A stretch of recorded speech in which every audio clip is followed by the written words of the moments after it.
Hello everyone, this is part 8 of What If Naruto Ran Away from Home, and I hope you guys enjoy this video and to like, to subscribe, and check out the playlist, to see more comment down below. Now let's start the intro. They call me a god. They call me a god. They call me a god. Flashback, when Alpha Fire and Mikoto got to Konoha. Naruto, I'm so sorry, please, forgive me. Back in Kumo, Naruto's goggles alerted him that his fire drone had reached the leaf and had reached the height it had been commanded to achieve. He tuned into the robot's eyes, emotionlessly watching as the person that held him in her belly for 9 good months for her best friend begged for her life, mentally and physically too weak to put up any real struggle. Her coal black eyes looked at him imploringly, staring into the burning red orbs of the robot and knowing that it transmitted right back to the boy at real time. The woman was not bound by ropes and her mouth wasn't covered by a gag or duct tape, but she couldn't move because her chakra had been sealed by a strong steam scorpion nerve strike and her voice was weak from being mind raped over and over again by ogres. Naruto looked at her, stared at her for 5 long minutes, then he said, "Drop her." His eyes stared at her as she wordlessly fell, her wide black eyes looked back at him, surprised that he had gone through with his promise. His dark eyes didn't shake at her betrayed eyes, staring after her without so much as an expression. The world moved slowly for both of them, Mikoto falling and Naruto watching her fall. The wind thrashed violently against her shinobi gear, stripped down of all her weapons, and her long black hair flapped in the wind, framing her face. Her mouth opened to scream but no sound came. On the ground, Sakura and Ino exited from the grocery store, carrying a bag of fresh cabbages, onions, leeks and tomatoes. They saw something blotting out some of the sun's light and looked up, squinting. A scream tore from the pink-haired girl's lips and Ino's hand flew to her mouth. The rest of the village was just a bit slower to realize what the horrified 11-year-olds were looking at. Mikoto landed before the Hokage's mansion with a wet smack and a ground-shaking crash, knocking most off their feet and making the village's alarm wail through the air. The ninjas converged on the small crater the woman was in, bent and broken, dismantled like a discarded ragdoll. The rest looked up to see who or what had dropped the Uchiha clan head from the sky, only seeing a black spot in the clear blue sky. Naruto tapped the side of his goggles and the drone delivered the second part of his message. "Leave me alone." Kushina shoved aside the ninjas before and fell on her knees beside her dead best friend's broken and twisted form.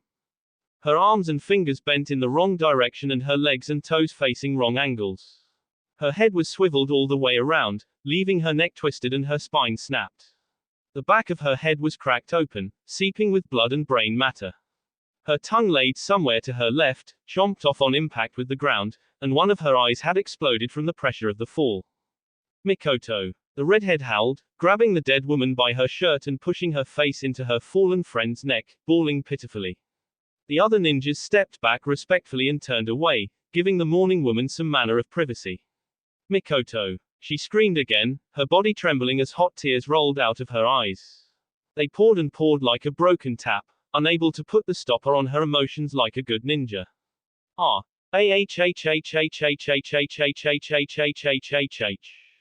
Kushina had been friends with Mikoto from their first day of the academy.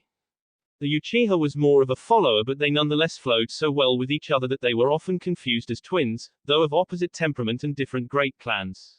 Their thoughts were almost the same and they had even been in a friendly competition on who could bag Minato first. If not for the minor fact that it wouldn't be seen in favorable light back in the day, they would have happily gotten married to each other. "Mikoto number. A pair of hands pulled her off the corpse and she immediately turned in his arms, bathing in his warmth. Minato's arms wrapped his wife up in the strongest, firmest embrace and the woman fisted his coat, crying loudly into his chest. He could feel a piece of her heart chip away. Only Naruto could fix her now. "We've almost got him, Kushi," he whispered, a solemn promise that had the woman gradually reduce her screaming into quiet whimpers. "In Kumo, we can't get in for obvious reasons, but we'll wait for him to come out. I'll personally bring him back." She looked up at him with watery purple eyes, large and dilated, sniffing cutely. "Promise." He beamed at her, a halo of light shining from his face and warming a cold part of her soul. "Promise." Flashback end. Some hours after leaving Cassie's room. Naruto touched down in Demon Country and breathed out, tired. Sure, flying was a faster means of transportation, much faster than by carriage or by train, but he was using his chakra, carefully processed into his boots, to fly. He didn't have seemingly endless chakra like his mother. Get to work building the rocket, let me know when you're done. Then I'll personally install the satellite. His cleaning drones bustled around, bearing blue burning torches, hammers, screws and screwdrivers and chattering with apparent excitement at the command. Some flew out of the base with Naruto's rocket tank and the thruster's 6 massive constructions that would spew out dark fire as it propelled the whole ship into space. Others guided 5 more as they hefted up the body comprising of 3 segments of the rocket, leading them carefully to the assembled tank and thrusters and welding it in place, though the very top was left open for the satellite to be placed in. Naruto wasn't too worried the drizzle of the Demon Country's receding storm would damage the rocket, even as the robot sparked and fizzed at the thrusters. The rocket was divided into 4 parts: the thrusters, the 3-segmented body and the top. The satellite would be kept in the top segment while the function of the 2 other segments was to insulate the heat from the thrusters from reaching the delicate wiring of the satellite. Serving also as the control center that would navigate the rocket off Earth and into orbit, before they would all separate into the void of space, leaving the fully operational satellite to orbit around the Earth, solely hovering over the elemental nations but still bearing the sensory power to watch the whole world, even the other side of the planet. He watched his robots bring together his rocket, trying to push down the nervousness he had been feeling since leaving Cassie's room. This is finally going to happen, he thought, unable to hide the smile cracking onto his face. In a few days, I'll have my hyper sight blast off. I'll find my island and it'll watch my back from space. Saying that Naruto was weaponizing his hyper sight would be an understatement. Small alarm bells rang in his head and his head turned to the right, holding up his left hand and ready to shoot a photon beam at the incoming threat. The eagle squawked, visibly offended that the person he had been sent to was about to blast him out of the sky. It skirted over Naruto, flapping its wings heavily to prevent the drizzle from bringing him down, clenching the message scroll in his talons.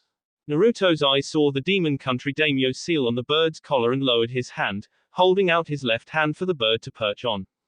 The bird cawed again and Naruto rolled his eyes when it refused to alight on his offered wrist, choosing to drop the message and fly away as quickly as possible. He shrugged and held the scroll out with his left hand. Dear Naruto, I know you said I shouldn't contact you but I can't help myself.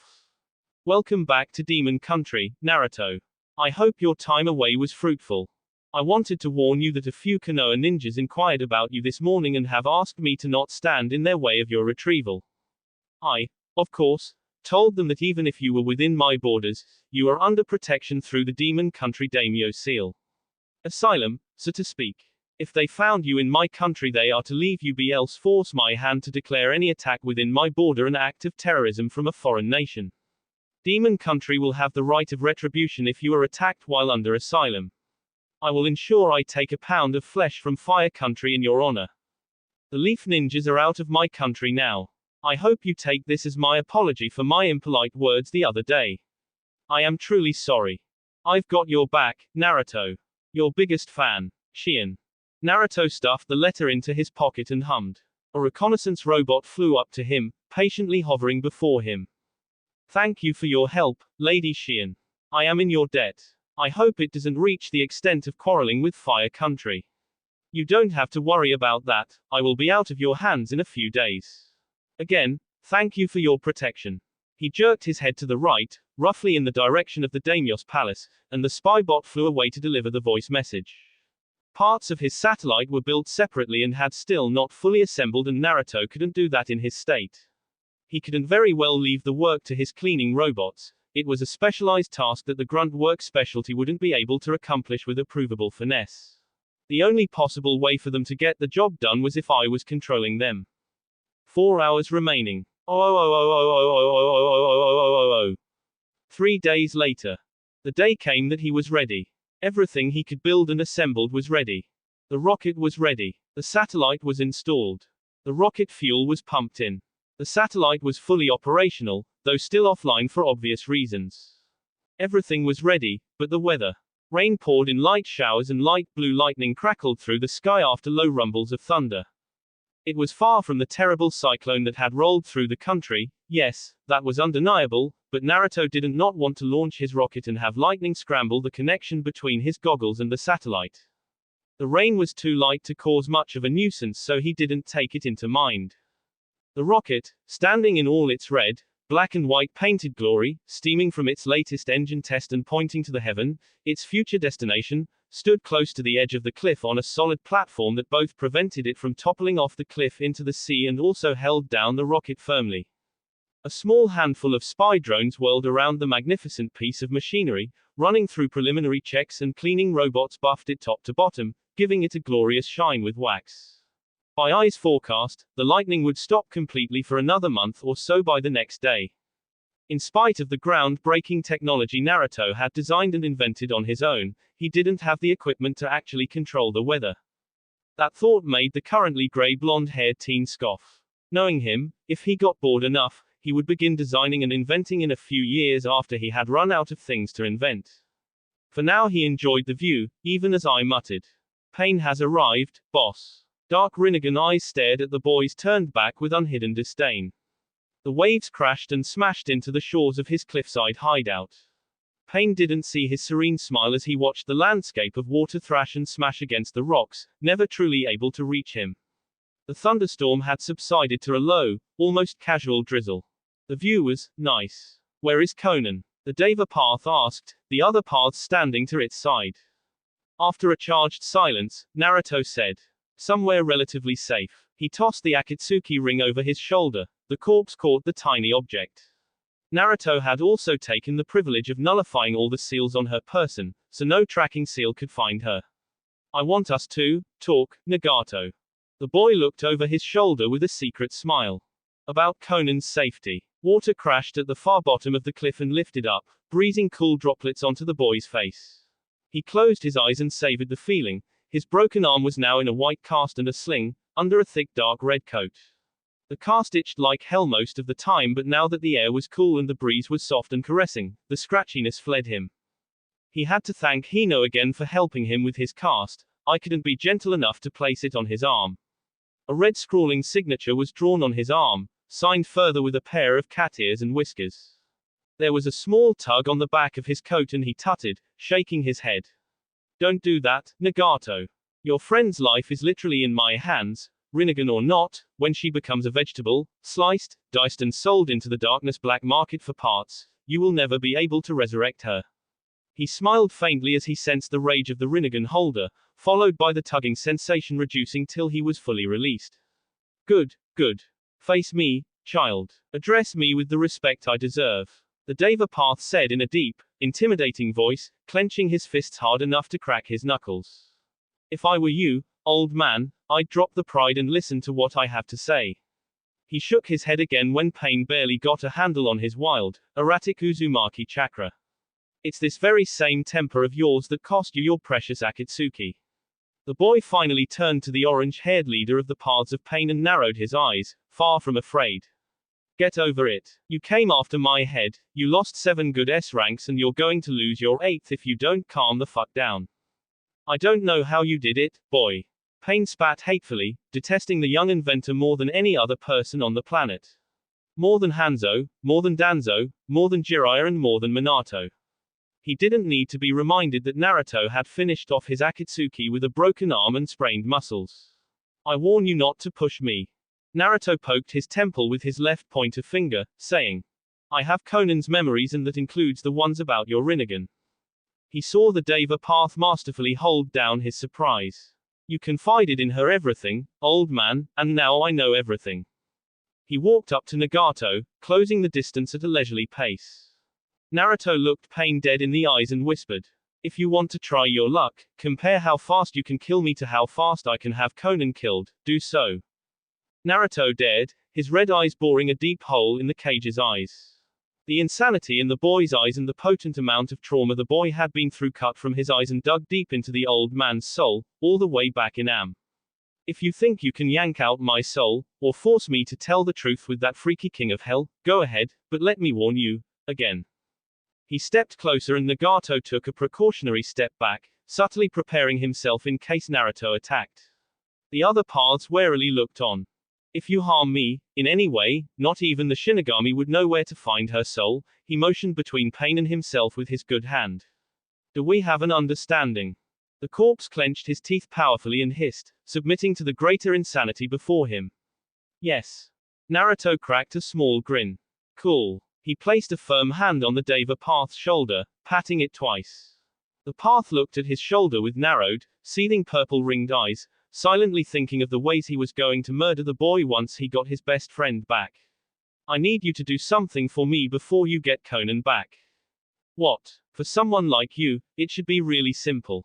The man mutely waited for the boy to go on. Naruto gave a slanted smile, one between a smile and a frown, and said, I want you to kill my parents, Minato Namikaze and Kushina Uzumaki. A cleaning robot gave him his wallet and his mobile phone, both of which he stored in the pockets inside the coat. The last item he collected from the robot was a side bag. When you get that done, I'll fly Conan to Am, nice and safe. How do I know you're not lying? That's the thing, Naruto said, adjusting the bag and raising an eyebrow. You don't. You're trying your like, brat. I'm aware. Pain stepped aside as Naruto walked past him, towards Demon Country Market. He had a few things he wanted to buy so that he could have them on hand when he found a suitable island. He wanted to go there as slowly and without stress. On a boat. That idea appealed to him greatly. I've never sailed before, might be a nice experience, he thought, already running through designs and schematics on the boat he was no doubt going to build.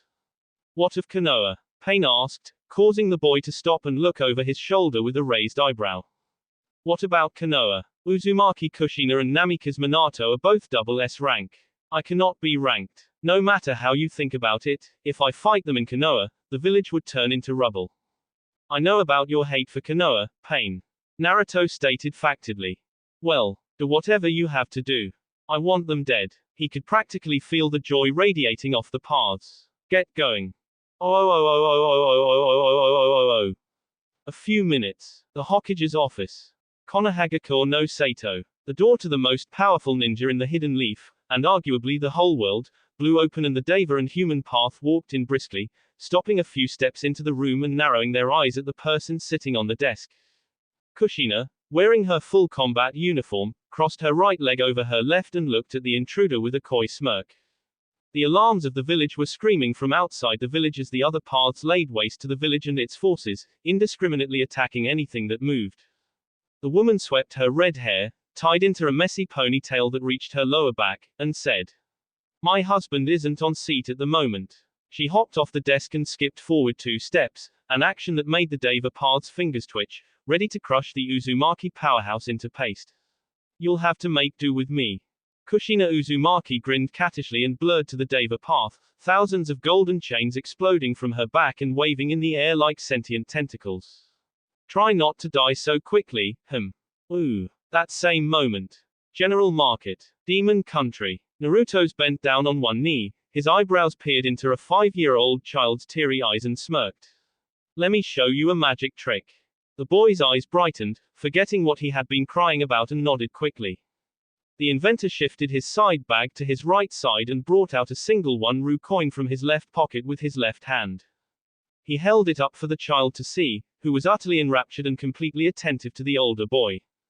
Naruto rolled his wrist and the coin was gone. The boy's eyes widened in wonder and Naruto's left hand flicked to the child's ear, retrieving the coin, flipping it with his thumb and catching it in the palm of his hand, closed his hand, rolled his wrist again and showed his empty hand to the boy. Naruto smiled when the child looked around himself for any sign of the coin, stopping when the gray-yellow-haired stranger held up his pointer finger for his attention. The 13-year-old tapped the child's forehead and tapped his nose, an action that had the little boy giggle, and flicked his hand, holding the silver coin between his pointer and middle finger. It was really all a trick he used to store large amount of weapons on his person and bring them out without much effort or thought. He weaved the coin through his left fingers, making sure to keep his broken arm hidden under his dark blue coat. He said, Want to try it? Yes. Naruto smiled slightly and held out the coin to the boy with his index and middle finger. Hold out your hands. The child did so and Naruto dropped the coin into the boy's pudgy left hand, placing the right over the left. At this point, more than a few people were watching the teen perform the simple coin tricks. Sure, ninjas knew how to breathe fire and walk on water, not to talk of sealing away tremendous amount of stuff into scrawled drawings, but it couldn't compare to the wonder of watching one as young as Naruto make a coin appear and disappear without expelling chakra at all. Concentrate on the coin. The boy closed his eyes and his forehead crinkled with childish focus, his body basically humming with energy. Open your hand. The coin was gone. Naruto chuckled under his breath at the gasp of surprise from the crowd behind him and at the little boy's wonder. Where'd I go? Try it again. The child eagerly closed and opened his hands and the coin sat in his left palm. Naruto plucked the coin from the child's shaking hands and blew at it. It disappeared into thin air yet again and the inventor flicked his hand behind the child's other ear, retrieving it. 2G. Mama. The child spun to his name and ran into his mother's arms. Naruto had found him crying on the pavement, unable to find his mother in the bustling cluster of people at He Market. It was populated because that was a special market day for the people of Demon Country. Naruto had finished his shopping for that day, so he kept the child company until his mother came back to where she lost her child, or for the next 10 minutes, when he would take the boy to any ninja on guard. I did magic, Mama. The worried woman looked up and looked back down at her child, confused. Magic. The child spun around and his enthusiasm dimmed slightly when he didn't see who had been showing him magic. The crowd of people also seemed mystified that the teen had vanished from their midst without so much as making noise. They all collectively shrugged at the woman's silent question. He here. Naruto left the small crowd and ducked into a food stand, sliding onto a bar stool and lifting one finger. Beef ramen and orange juice, please. Right away. One of the 4 chefs behind the bar said and began preparing Naruto's ramen. Naruto felt more carefree in Demon Country now that he was officially under the country's protection. Not that he lied to himself that no one would attack him in Demon Country borders, but that there would be actual consequences if that happened. There would be political and economic consequences to the attacking country, whether or not it was a hidden village that acted on their own volition instead of the whole country. It would have to do for now until he sailed off the continent.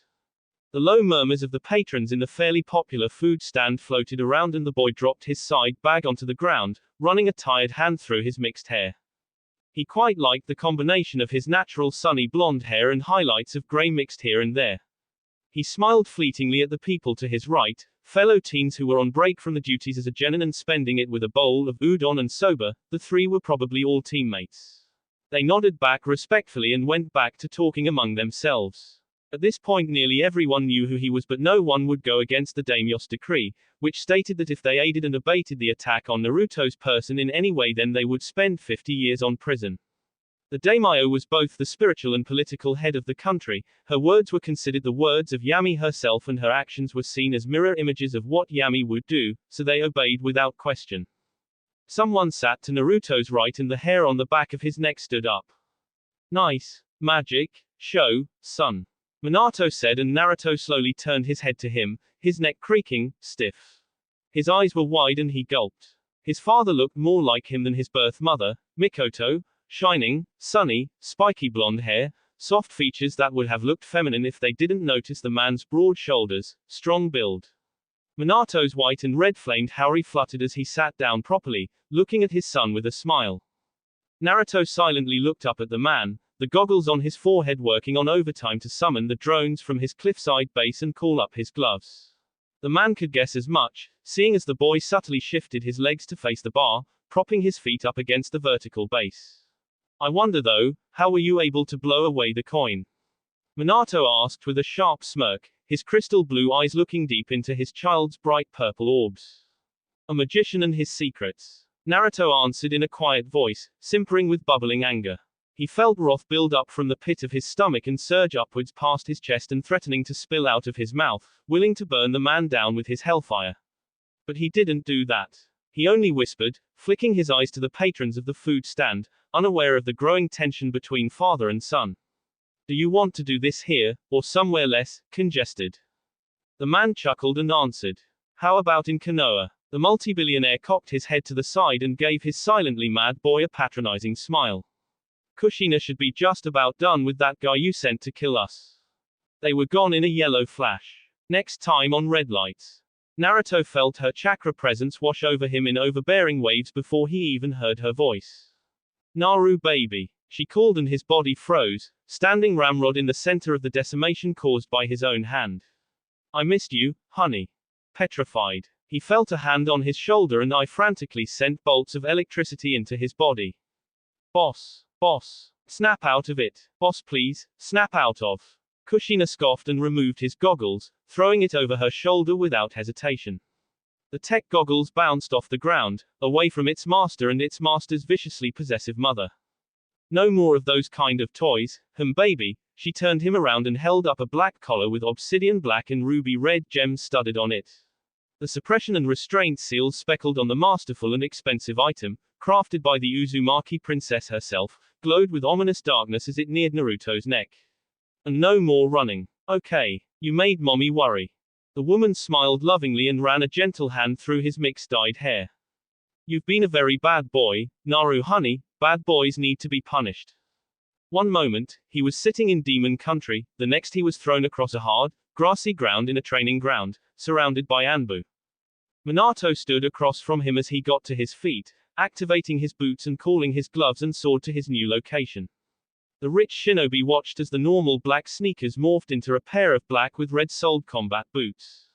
Very cool, he said with a faint smile. His eyebrows twitched when the Anbu began gearing to attack Naruto. Stand back, he's mine. The Black Ops deferred respectfully to the Hokage and shuffled away, keeping a wary eye on the so far unpredictable boy. Anbu Captain Dog and Assistant Captain Cat were especially cautious. Naruto threw off his coat and pushed his goggles onto his forehead from his neck, saying in a strong voice, "Launch my rocket." He felt his supercomputer about to raise a defense on how he needed to be present, but he barked. Now. Yes, sir, right away, sir. The Yondaime walked around the boy in a wide circle, and the boy did so as well, not taking his eyes off the fastest man on the planet for even the shortest of seconds. A father's job is to keep his children in line. You have caused your mother a lot of pain, Naruto, and I can't forgive that. He lifted his right fist and cracked it threateningly. You'll have to learn your lesson, Naruto. Naruto's head lowered slightly, looking up at his father with a dark smirk. His hair cast down a show over his face, only letting his blood-chilling red eyes shine out like it was beaming out of the abyss.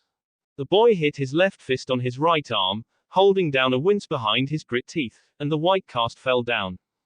His eyes followed his father as the man prowled before him, meeting his boy's eyes with a pair of narrowed crystal blue orbs, spinning a Harashin kunai in his right and flexing his free hand, attentively watching the boy tear off the rest of the cast. His right arm flopped down, paler than his left. Naruto huffed as he closed his right fist, supporting the arm with his left hand. Couldn't find a medic for your arm, huh? Minato said with a sly smile. Don't worry, son, I'll just break a few bones and get Tsunade to fix him up, no prob. Naruto grinned and released his right arm, holding it up to the side, away from his body. I'm good, thanks. A metal contraption whizzed right into his arm, locking in place and hissing lowly as it supported his broken arm. The techno splint blinked with two lights as the metal plates crept up his arms, over his shoulders and around his neck, covering his right shoulder blade. He flexed his hand again, finding it much easier to move before he had the technological support on his arm. The Black Ops didn't move, looking uncertainly between the boy and the Hokage as his gloves flew in again, also to their surprise. The gloves connected to the splint as his left glove also activated.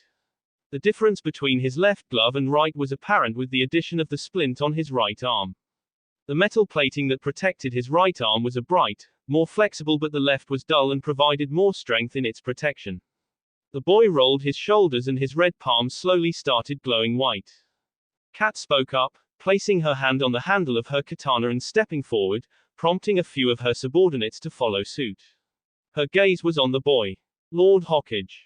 Stand down. Minato intoned, studying the boy's marvelous tech with an appreciative smile. His eyes saw a sword hovering in the air, spinning like a top. Tiger was becoming increasingly worried, even with the explosions and screams coming from inside the village. Sir. I said, the Yondaime grunted, giving the man a strong look. Stand down. He's mine. The wood release user stepped back and looked down, deferring to his superior. Minato nodded up at Naruto's sword and said, You sure you don't want to call your blade down?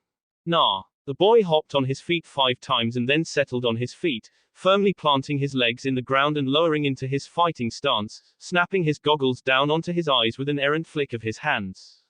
The man nodded approvingly at his son's form and stood in a relaxed pose, leaning back a little and looking at his boy with an easy smile.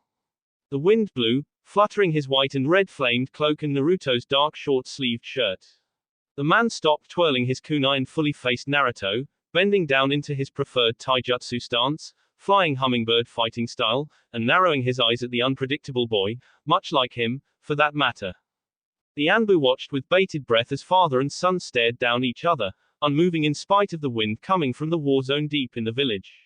They shuffled further back, giving him at least more than enough space for an all-out battle between two similar, though S-ranked, combatants. The air was charged, their blonde hair stood on end and chakra flowed in their bodies, primed and ready for the unexpected. The sword high above spun. The ground shook. The trees swayed. The earth paused. Crack. Naruto leapt forward, as did his father, and they pelted to each other. The tip of Naruto's pointer and middle finger clinked against the tip of Minato's Harashin kunai and there was stark silence as the man felt the seal on the kunai deactivate and fall apart. I immediately began speeding through recharging the chakra destabilizer as the short spark of light on the blazing contact died down. Minato didn't even look surprised. His knee came up and Naruto blocked with his forearms, stepped back once as the man swung his other leg up for a roundhouse kick, bending under another kick and surging back in after a third follow-up kick, aiming a blow to the man's torso but as the hand barely arrived Minato disappeared in a yellow flash, reappearing behind Naruto. The Yondaim's punch dug into Naruto's back before he could even register the attack and he was thrust forward.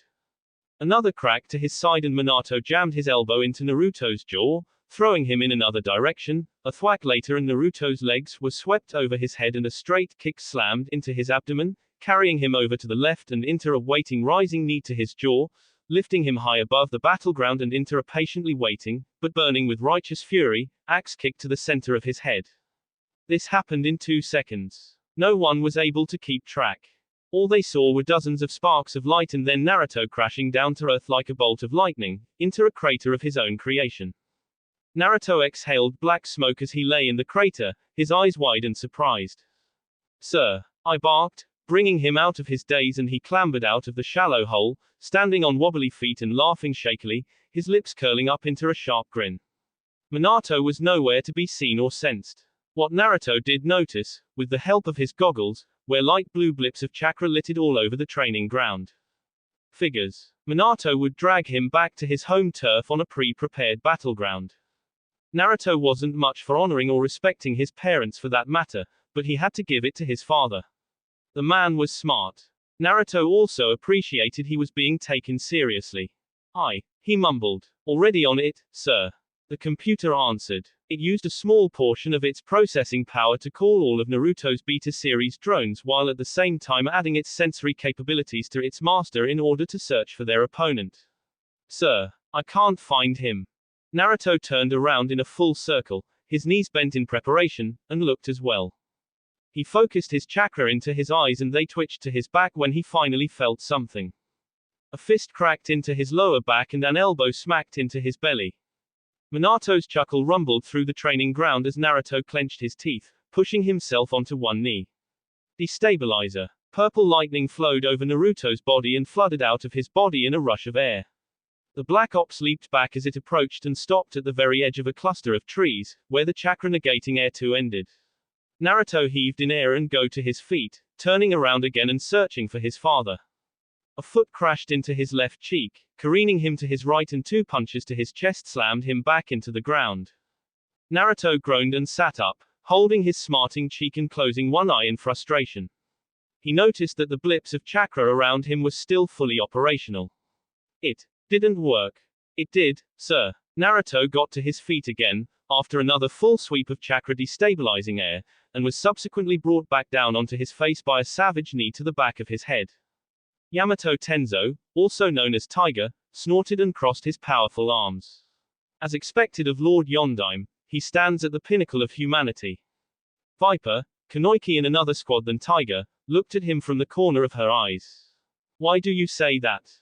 From my time observing Naruto, I noticed that he has similar sensory abilities as Lady Uzumaki, and it is in record that Lord Yondaime is the only one that is able to sneak up on Lady Uzumaki. Viper nodded subtly, acknowledging that even she couldn't sense the Hokage as he tossed Naruto around the training ground. But I don't get it, Boar mumbled. The big-boned Anbu turned to Tiger. Didn't reports say that Naruto's destabilizer, as Sum called it, from what she had heard Naruto say, cancels all forms of chakra? Lord Hokage has his chakra in his Harassant seal tags, but how come they're not being cancelled? Ah, yes, you're not a censor. Cat hummed, scratching her chin. Look at the pattern Lord Fourth is using. Crack, crack, cra cra cra crack. Naruto's face slammed into the ground and the earth trembled. A wave of destabilizing air washed out of him, and half a second later, after he stubbornly got to his feet. CR crack. Crack. Cra cr crack. The Akamaki's eyes widened. They're in another pattern. Sloth sleepily scratched his stomach, idly wincing when a right hook rocked Naruto's head to the side and into the ground, again. I don't get it. Yeah, Wolf barked. How many tags does Lord Hokage have on him anyway? Is Naruto actually cancelling anything? Squid, a newly instated captain of Anbu Team 33, asked, and his teammates nodded earnestly to their captain's question. Their eyes automatically turned to the most senior ninja in their midst. Tiger's brown eyes also looked to his superior, and Dog's sighed dully. Really, I have to be the one to explain. They nodded as one. Even the eternally sleepy ninja, Sloth, bobbed his head eagerly. Lord Minato is picking up his sealed tags before each destabilizer and using his natural speed to put them back in place after the destabilizer has gone round. Sloth yawned. His natural? Everybody tiredly leaned in, painfully waiting for him to finish. Speed. Wolf painfully clawed at his mask, frustrated. Please, don't talk again. Sloth lifted a thumb up, agonizingly slow. Ah, Roger. Dog yawned, trying not to fall asleep at the aura around Wolf's Nara team captain. Yeah, natural speed. He isn't the fastest man on the planet for nothing, you know. If he's this fast, Cat flinched at a teeth-rattling blow straight into Naruto's face. Then why does he even need his Harassant seals? I'm duty-bound to keep my lord's secrets. A strong glared from at them all later, and they promptly kept quiet. For all his life, Minato had pushed past the realms of normal human capabilities to its breaking point. He had been training and honing his mind and body for longer than he could remember, maybe even during his time in the orphanage. He reached a point in his training that he physically broke through the limits of speed, but at the cost of halving his strength. He did this when Jiraiya taught him how to combine his wind and lightning affinities and focus the combined chakra into ki tenketsu at his feet, calves, knees and hips, also to his abdomen and lower back. The explosion of speed could last only half a second before his body could be consumed by lightning, thus killing him. Which was why he couldn't rely on his human speed and created the Harassant seal. Still, half a second of raw speed, to Minato Namikaze, was more than enough to take him from Konoha all the way to Snow Country. Or so the bingo books collectively wrote. This was only 4 minutes into his fight with his father. Fucking overpowered. Naruto thought with a grumble, knocked aside and smacked with the back of his father's hand across his face. He couldn't possibly hope to outmatch his father's speed, not currently and not with any spontaneous burst of skill at that very moment, but there was something he could do now. Lying on the ground, he clenched his fists and pushed them into the ground, gritting his teeth as he got to his feet. Stay down, kid, Minato said in an airy tone, projecting his voice in a way that Naruto couldn't exactly pin him down. Under his goggles, Naruto's crimson-red eyes churned and spun, rippling and whirring like whirlpools. What secret weapon do you have on you this time? The Yondaime asked as Naruto got up, holding up his fists and hiding his battered face behind his forearms, swaying ever so subtly. Naruto was silent. Kakashi didn't want to doubt his Hokage. He really didn't. But personal experience taught him not to count Naruto out just yet. His reattached arm lightly throbbed at the memory. Minato humphed and the battering began again, longer and more drawn out than before, tossing and throwing Naruto around the training ground like a puppet being tossed about in a hurricane. The yellow flash moved about like his moniker described, dazzling anyone that looked directly at the fight. It was as if they were looking directly at the sun. Processing power at 99%. I said, registering the massive influx of chakra into Naruto's eyes and subsequently enough, the goggles. Processing speed at 99.9%. A punch crashed into Naruto's abdomen, a heel kick cracked into the top of his head, and a roundhouse kick into the small of his back carried him away and into a waiting rising knee to his chest. Adjusting real-time speed and image resolution. Naruto growled, huffing at an uppercut and a palm strike to his chest. Real-time speed, 0.001x. Image resolution, 1000x. Warning, influx of chakra may damage sensory discs. Just. Naruto grunted after a blow that hit him square in his face. "It. Ready, boss." Then the world stopped. Solar chakra mode, activated. Naruto's body froze in midair, in a position after receiving a right hook to his face and twisting into another fist aiming for his nose. Minato stood still, his fist unmoving as Naruto's eyes spun quickly, not unlike an activated Sharingan, and the fist slowly reached his face. He closed his eyes and braced for impact, grinding his teeth as his face caved in under his father's punch. A hexagon spiraled into life in front of his left eye and, in the split second before Minato could retract his hand and flash away to the location he would receive Naruto for yet another attack, the reliable computer struck. Chakra destabilizer. The yellow flash saw the air coming for him, faster than before and more precise at his own chakra network, and he summarily flashed away in real time, reappearing in the receiving point for another punch to Naruto's face. His fist surged to Naruto. The arm flopped bonelessly against Naruto's face and the boy was ready with his own retaliation. Dark purple fire billowed out from his right boot and his foot rose up with super speed, cracking noisily against his father's chin. The boy's first tag-in was a devastating one, enough to flash the man away from him and into a group of his loyal black ops, taking them with him into a copse of trees. Naruto landed on the ground with a shallow thunk, and he cracked his chin with his left fist, sniffing once before white energy blasted from the bottom of his boots. He hopped past the shocked ninjas and went after his father, his head lowered in concentration as he tracked the man standing back up, rubbing his painfully sore chin and disappearing again. A yellow flash to Naruto's right and a foot came towards Naruto's shoulder, but the boy had his left hand pointed at him. ZZZIP. The man bent away from the photon beam, exhaling in relief and quickly ducking another blast of energy from his son. "I need to get my hands on him," Naruto thought, his eyes twitching left and right as he kept track of each and every disappearance and reappearance of his legendary S-ranked father, while at the same time conveying the message to his supercomputer teammate. Optic motion Morse code was what Naruto called it, writing a message with his eyes when he didn't have his half mask with him. Naruto leaned back from a grab for his mask and caught the fist, dragging his father closer and blasting out another destabilizer, but grunting when it was only a log of wood he had in his hands. His eyes brightened. "I know." The white photon energy in his right hand was replaced by the violent crackling of blue lightning, charging up in his fist. He slid under a straight kick and pointed the fist at the Yondaime. Bloodhound. He opened his hand and a small metallic ball merged with the lightning and flashed to the mildly surprised man, who still nursed his limp right arm.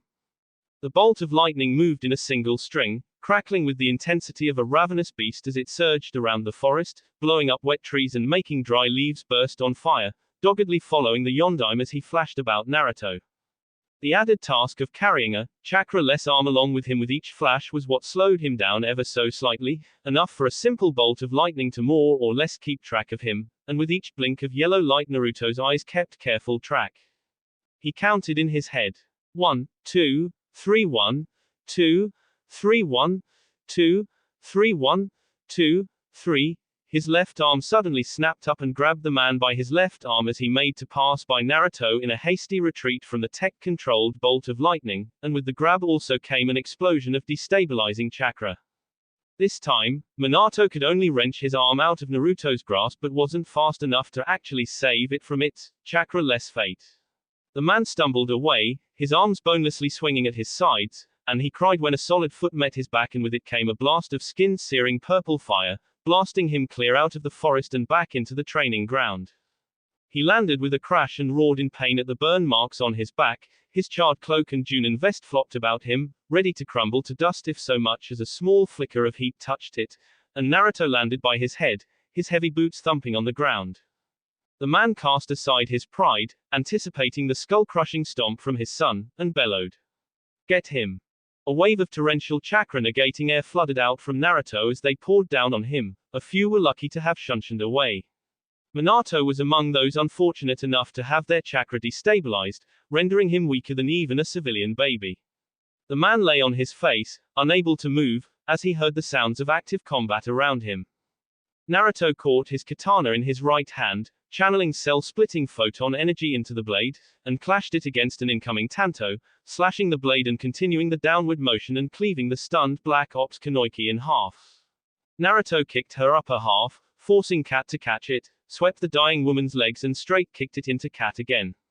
Using enough force in the blow to take the assistant captain off her feet and onto the ground, the screaming of the cleaved-in-half Kanoiki filled her ears.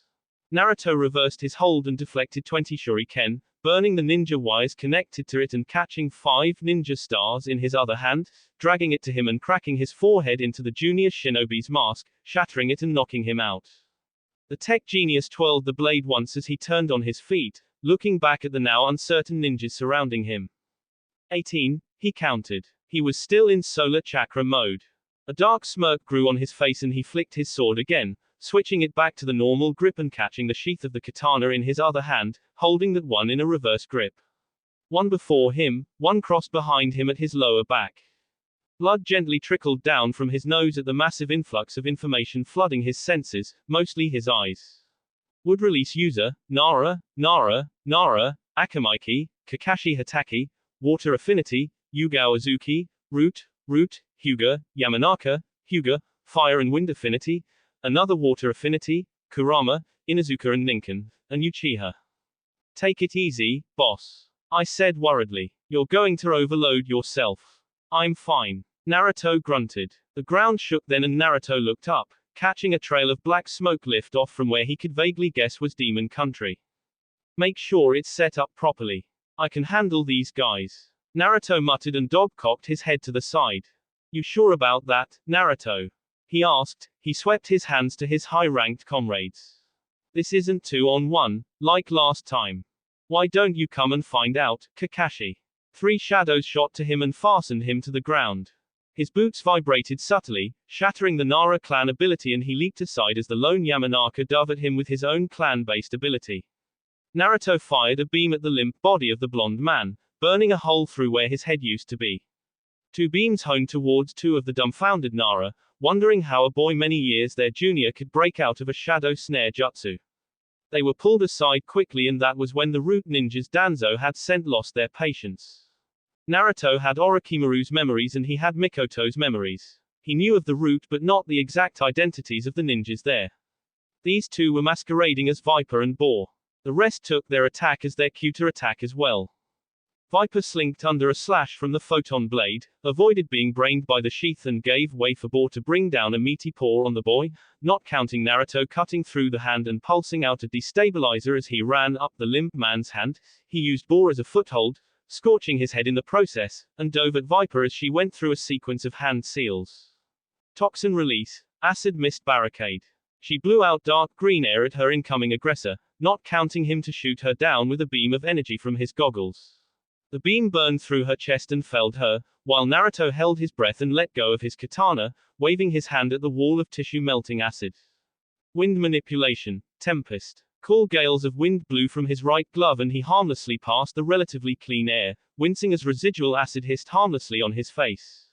The strong tech manifested winds blew apart the chakra construct but not enough to completely disperse it, hence the small blisters on Naruto's forehead, which were gradually reducing because of his natural body regeneration.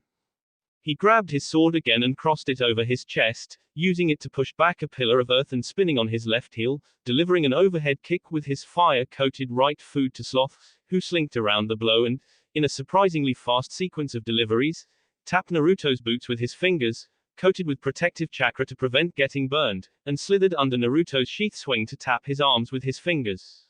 He didn't notice Naruto's movements slow down. You, really? Not using chakra, huh? The subtle genjutsu didn't work either. Genjutsu successfully repelled, sir. Naruto slashed at him, hopping back when Sloth burst into black mist. My mask would have been great right about now. Naruto mumbled. He didn't have any retrieval mechanism installed on his mask that would allow it to fly to his location. In his distraction, Kakashi shot at him and kicked his wrist, flinging the photon blade away from him.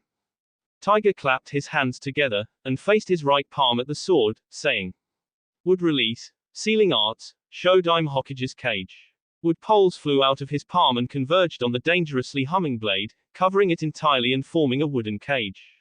The blade banged and clanged inside, unable to free itself, and Naruto hummed, impressed. I don't need a sword to cut through all of you, he said, holding his sheath in his dominant right hand and whacking it down at a Black Ops Kunoichi that had tried to pull him into the ground with a tunneling earth jutsu, cracking her skull. Kakashi signed to his subordinates. No jutsu. Hand to hand and long range support only. Watch out for his destabilizer. At that same time, he saw a warning alarm in his goggles. I typed down. Overheating destabilizer fans and speakers. 5-minute cooldown required. Naruto's eyes ignored the warnings and lowered himself into his fighting stance, holding his black sheath with both hands and glaring at his incoming opponents. As they poured on Naruto, Kakashi raced around Naruto to Minato, holding a sealed tag filled to the very brim with the Yondaim's chakra, intending to use it to force open the incapacitated man's chakra core. Naruto wasn't having any of that. He thwacked the sheath against a random head, crashing his elbow into someone's nose, and swept his foot on the ground, felling 2 ninjas and shooting them down with unsuppressed photon beams, killing them. He never ventured more than a foot from his father. 3 punches found their place in a ninja's abdomen. He spun on his foot and dislocated the taller ninja's jaw with a roundhouse kick, throwing his sheath at Kakashi as he neared his father's downed form, idly controlling it as it homed in on the copy ninja.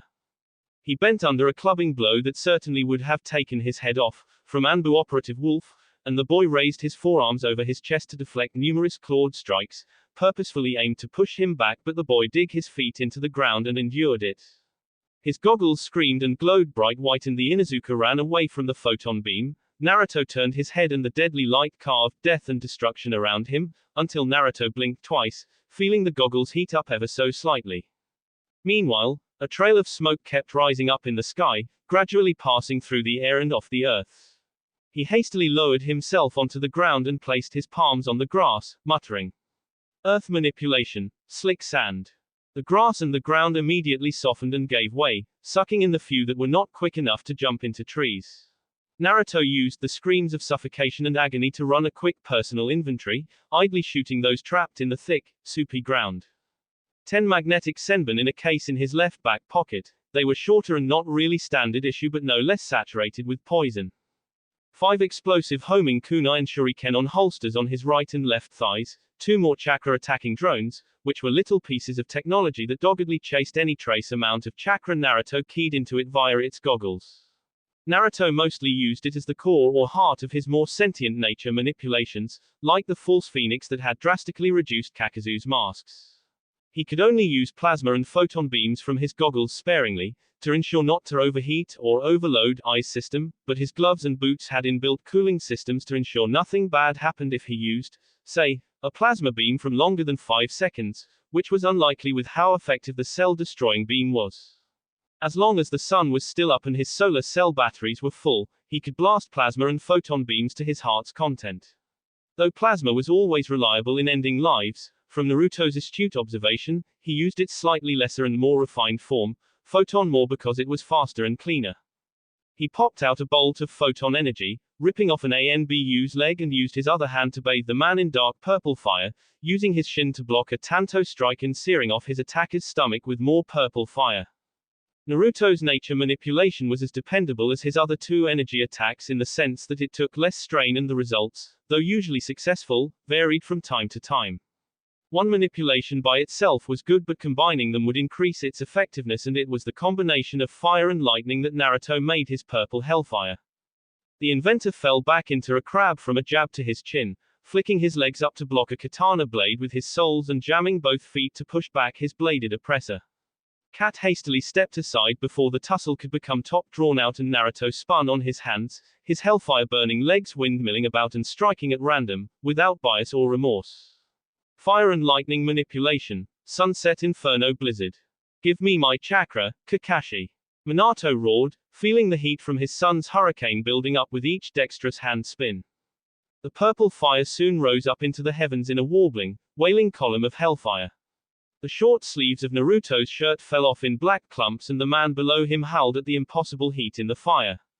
Naruto wasn't resistant to his own fire, not completely, but since it was with his power that he manifested the fire, its effects were limited to only heavy sweat pouring down from his face and a burning sensation in his chest. The fire caught those around and their tormented screams rent through the air. It sounded like hell had come on earth, in Minato's ears, feeling the skin on his back and the back of his head slip and fall in small clumps due to the unimaginably hot inferno. Naruto suddenly stopped spinning, as three surviving Black Ops skirted around the blaze of dark, evil fire, flipped onto his feet and crossed his forearms before his face. Wind manipulation, fire blizzard expansion. His arms opened wide, palms touching the edges of the fire he had wrought. Fall back, Dog shouted, fleeing with Cat from the surging purple fire that was rapidly expanding. The wind manipulation maneuver was meant to complement the fire and lightning blizzard, seeing as the wind added fuel to the fire while at the same time pushing it outwards. Cat.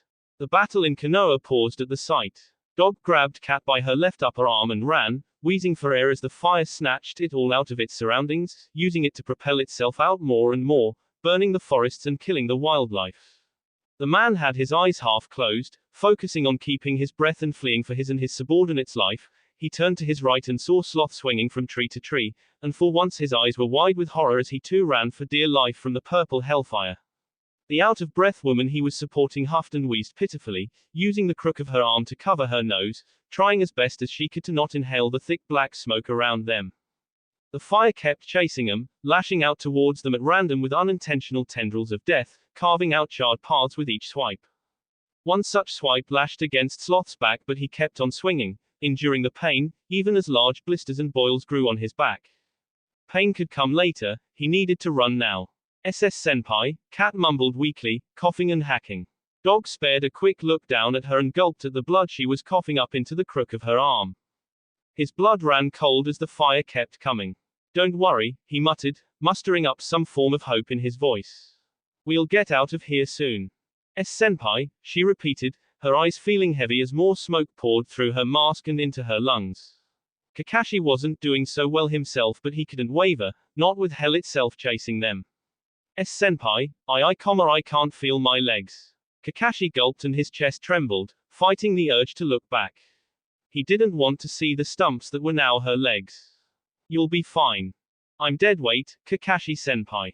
The woman said, her shoulders losing some strength and her head flopped up and down with each running motion. I'm slowing you down. Shut it, Kakashi said through grit teeth. I'm not leaving you behind. Senpai, please. No, I'm not leaving you. Yugao smiled tiredly and rested her head on his shoulder, allowing herself to be carried by her captain. What? Am I going to, with you, Senpai? Her eyes closed and they never opened again. Back in the eye of the hurricane, Naruto picked up his father by his neck, ignoring how the man winced in pain at the scorching heat coming from his hands. Naruto could see his father's skull. The hair and skin had melted off, revealing the whiteness of his skull, and before he had picked up the man, he had seen that the skin on his back had also fallen off, showing bits and pieces of his ribs and spine, to his upper pelvis. The man was in so much pain. There was no word that could possibly hope to describe it. Naruto lifted the man up to his eye level. Cerulean blue eyes stood at the door, motionless, staring at a red-haired woman bouncing happily on a black-haired boy. Kushina's body trembled with ecstasy, pleasure flooding her very pores over and over again with each desperate jump from her hips. Her hands ran through her hair and she screamed, her purple eyes rolled back into her head as she once again entered into the thickness of pleasure. Desire rolled off her in wet waves, overcoming the man at Naruto's bedroom door, but only for the boy lying below her, the one crying with each pump from the woman. Mommy. Naruto cried, clawing at his eyes and his legs, vainly putting up a struggle under the stronger Uzumaki. Mommy, stop. Kushina bit her bottom lip and came again. I don't want to. Please stop. Naruto cried and his head shook, turning away when the woman lowered herself to kiss him. His eyes went to the door and he felt hope grow in him, from the pit of his stomach and sweeping through the rest of his being. Daddy, he wailed. Minato stood, his jaw strong and his shoulders rigid, staring at the sight of his wife driving herself to the very peak of pleasure on their own son. Daddy, help me, Naruto shouted, his small hands reaching for his father, the one he looked up to. Please, Daddy, please. The man looked at him, seeing the anguish and torment on his son's face, the utter displeasure for Shay and the growing aversion for it that would no doubt plague the boy for years and years to come. The smart man could also seeing the boy being traumatized for life, associating women with Shay and developing a phobia. Maybe Naruto already had the phobia. Minato's studies into the human mind and body were extensive, that much couldn't be underestimated, and so he saw, with his very own eyes, his son teeter on the edge of no return. Daddy. The boy's fingers clawed at the bed, trying to run to the man he idolized. Help me. His decision would change his son forever. Cheating on him aside, Naruto had been showing rapid progress in his studies and training. He could guess that this incestuous relationship had been going on for a while. Minato turned around. Kushina knew what she was doing, then. What time is dinner, babe? Amid the pleasure, Kushina turned to her beloved husband and answered. At 7, honey. He nodded and proceeded to walk away. He could hear Naruto's heart shatter as he plodded down the stairs. Love you, Minato. Love you too, he said back, in a subdued voice. Naruto's wail broke through his mind as he took his seat at the head of the table, ready to riffle through a late newspaper.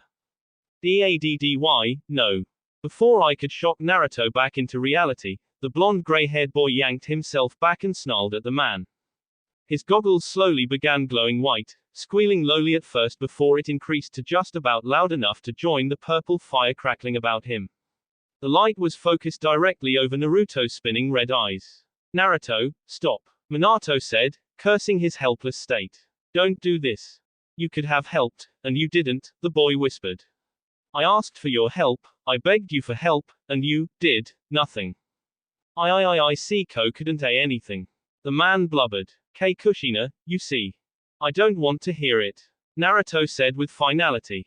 Naruto, no. The plasma eye beam shot forward and slowly dug its way into Minato's head. The man's body trembled and quacked as the plasma made its way past his eyes and into his head, shooting through his brain and setting the cells on fire. Naruto took his sweet time making his way to the back of his father's skull, a sick grin etched on his face as he did so. It was when the plasma broke out of the back of Minato's head that the Yondaime Hokage finally fell limp in Naruto's hand, his mouth gaping, his eyes black and hollow and thick brain matter seeping out of his ears and nose, dribbling out of the corners of his mouth. Naruto tossed him forward without much thought and closed his hands, dragging back the lightning and in the hellfire, which in turn forced the wind and fire to return to him as well. He didn't have the tech to instantly extinguish his hellfire and he wasn't too keen on using his chakra, so he did the next best thing. He swept his hands up to the sky and the hellfire roared, flying upwards. From his calculations, the fire would curve towards the south some 100 miles above the ground and then crash in the ocean, which would extinguish it. The boy looked around with grim eyes, at the devastation and death in the training ground. If only they left him alone, none of this would have happened.